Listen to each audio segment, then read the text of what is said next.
Komunitas Literasi Pinggir Kali, sebuah kegiatan belajar mengajar yang digelar di pinggir kali, kawasan Penjaringan, Jakarta Utara. Kegiatan belajar berupa menulis, matematika, bahasa Inggris, mewarnai, dan menari digelar di sini.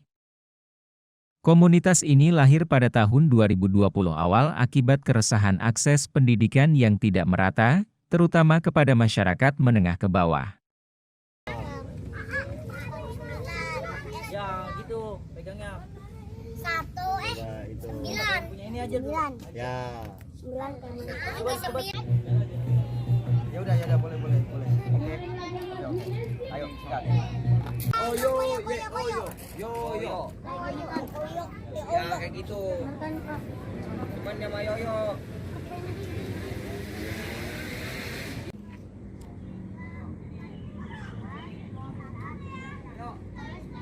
Ayo sini ayo.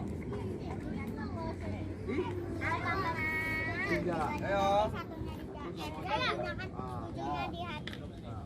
Tujuhnya di hati, tiganya di jari. Dalam buka. Tiga tambah tujuh itu kan dari hati, tujuhnya di jari. Oh ya, enggak apa-apa. Enggak lah.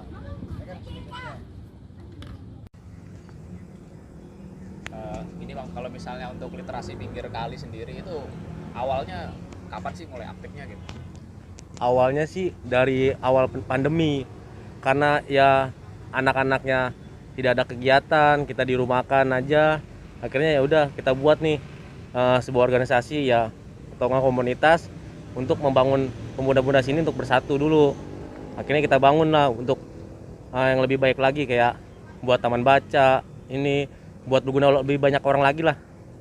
Kalau untuk ini ingat nggak kira-kira awal pandeminya kapan? Bulan atau tahun? Awal pandemi sih agak lupa sih ya. Cuman intinya pandemi pertama kali, PSBB yang pertama kali itu intinya baru terciptanya gagasan ini, pembuatan ini. Oke. Kalau untuk ini Bang, nggak apa?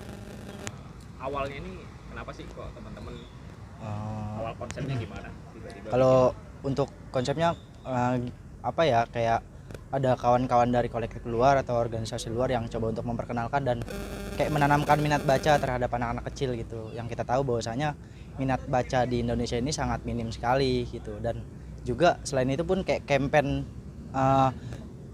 yang kita tahu bahwasanya pendidikan di sekarang tuh kayak dikomersialisasikan, kayak dijadikan alat dagang, dijadikan alat bisnis. Kayak sulit lah orang-orang yang kelas menengah ke bawah untuk mengakses pendidikan. Nah, literasi pinggir kali ini hadir coba untuk membuat suatu ruang yang tidak dikomersialisasikan gitu, kayak ya udah bebas tanpa uang dan gratis gitu. Kayak gitu. Dan juga selain itu kayak untuk anak-anak kecilnya di era pandemi kayak gini kan udah lama nggak bercanda-bercanda bareng, kayak ruang belajarnya ya di rumah aja gitu, kayak online kayak gitu. Dan coba untuk menciptakan ruang belajar dan ya sedikit bermain bersama yang lain kayak gitu sih. Oke. Kalau untuk ini Bang, apa sih yang ditawarkan dari literasi pinggir kali sendiri?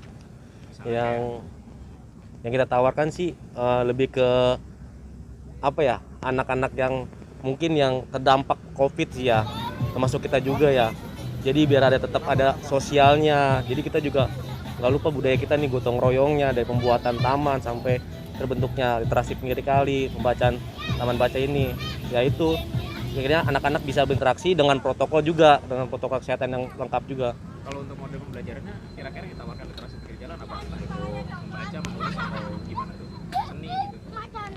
Seni ada dan membaca juga ada. Kalau seni kita mulai dari silat, tarian, terus ya pembuatan alat-alat yang bisa kita jual belikan atau ini, terus yang pembuatan mengajarkan kita buatan potaman, terus yang anak-anak kecilnya yang mungkin yang belum sekolah atau masih TK, kita belajarkan baca, nulis, kali-kalian, perhitungan, itu aja sih. Selanjutnya Bang, ini kan saya juga lihat ada barang-barang seperti buku, krayon dan lain sebagainya. Nah itu kan kayaknya juga anak-anak. Kalau dari operasional sendiri jadinya gimana ya literasi pinggir jalan sendiri? Kalau untuk operasional sendiri kita gunakan dana kolektif sih dari kawan-kawan gitu, kayak kawan-kawan nih swadaya bareng-bareng kita coba untuk patungan, beli alat krayon dan segala macamnya kayak gitu. Dan kemarin buka pamflet juga, kita buka open donasi untuk ya membantu agar berjalannya kegiatan yang ada di literasi pinggir kali ini. Jadi memang tidak menarik uang dari orang tua ya? Enggak, kita gratis tanpa komersialisasi apapun gitu, tanpa ada apapun gitu. Kalau misalnya anaknya sendiri gitu, apakah hanya menerima di lingkup sini atau orang lain atau dari kawasan lain juga boleh gabung?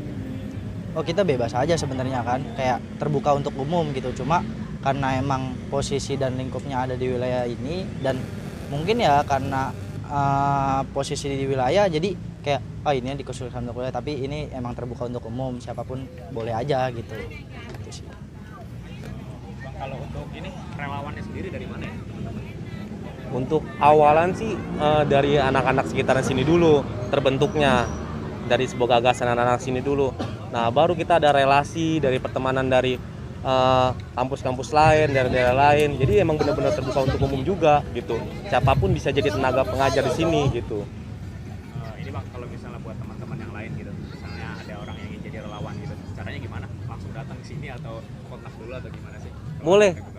Kontak langsung, boleh ngecek-ngecek di Instagram kita, Literasi Pinggir Kali, boleh langsung datang, langsung gabung aja, kita welcome kok untuk siapa aja. IG-nya apa tadi? Literasi Pinggir Kali. Oke, Literasi Pinggir Kali ya. Ya. Ini pertanyaan terakhir Bang, kalau misalnya Literasi Pinggir Kali itu menerima donasi nggak sih maksudnya dari orang lain untuk menjalankan operasinya? Kita nerima donasi gitu. Nah, cuma kan emang kita berdiri secara independen dan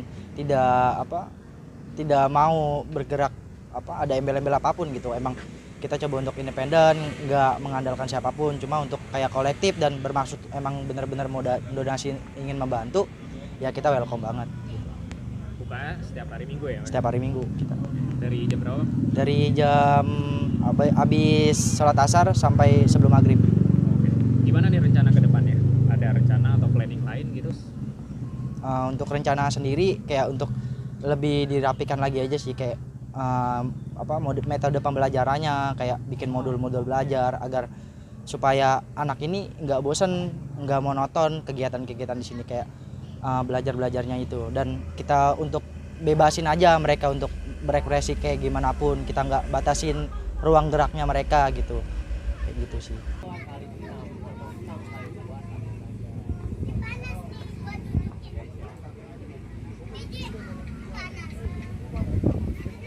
Ibu, tanggapannya bagaimana Bu terkait kegiatan ini Bu? Perihal kegiatan yang dilakukan teman-teman Literasi Pinggir Kali setiap hari Minggu.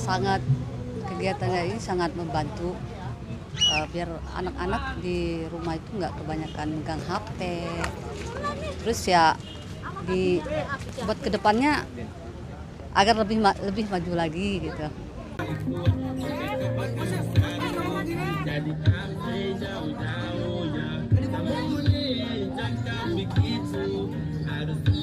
Anak-anak kan sekarang sekolahnya lagi libur nih. Kalau sore kan kalau diadain kan banyak anak-anak ada aktivitasnya.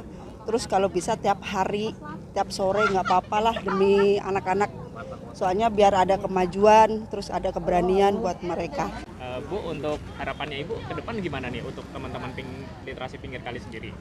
Kalau untuk harapannya ya pengennya sih tiap hari diadain buat dari kakak-kakaknya, buat ngumumin dari seluruh daerah bakti, tanggul bakti semua, buat anak-anak yang mungkin yang TK, SD, biar mereka juga ada kegiatan. Soalnya kan dari sekolahnya mereka juga pada libur, pada online, jadi kebanyakan anak-anak pada main HP, pada main di luar. Atau kalau diadain sekolah kayak gini, belajar bareng-bareng begini, mungkin bisa bermanfaat bagi mereka, bagi anak-anak yang kebanyakan main di luar. Oh iya, ini Bu, kalau misalnya Ibu melihat aktivitas ini, anak Ibu yang di sini berapa orang ya tadi yang ikut kegiatan ini? Dari gang kita sih. Anak Ibu sendiri? Anak saya satu. Kelas berapa Bu? Baru TK. Baru TK? Iya. Kalau misalnya TK kan ini ada pendidikan tatap muka ya Bu ya? Nah kalau untuk TK sendiri gimana Bu masuknya? Atau ada online nggak sih Bu sebenarnya? Kalau di TK kita sih seminggu bisa tatap muka 3 kali dalam seminggu. Cuman kan kalau pelajaran di TK kan cuman kalau biarpun tatap muka kan cuman 1 jam doang, itu termasuk jam istirahat. Jadi ya kita untung-untungan lah buat anak-anak kayak gini. Soalnya kalau cuman Zoom doang kan nggak ada manfaatnya buat dia ya. Kita kan harus belajar dari nol, bener-bener dari nol.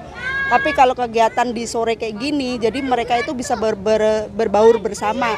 Jadi bisa satu dari mereka bisa ada keberanian tersendiri buat gambar, ada buat yang nulis, baca. Jadi Ibu ngelihatnya selain belajar warnai itu juga ngelihatnya ini sebagai belajar ini ya, sosialisasi. Iya, buat keberanian anak kan ada yang minder, ada yang nggak berani kumpul. Jadi kalau kayak gini, jadi anak-anak itu bisa berbaur bareng. Ada yang maksudnya kan biasanya kalau cewek main cewek, kalau cowok sama cowok. Jadi kalau kayak gini kan bisa bareng-bareng gitu. Jadinya enak buat mereka kayak gitu.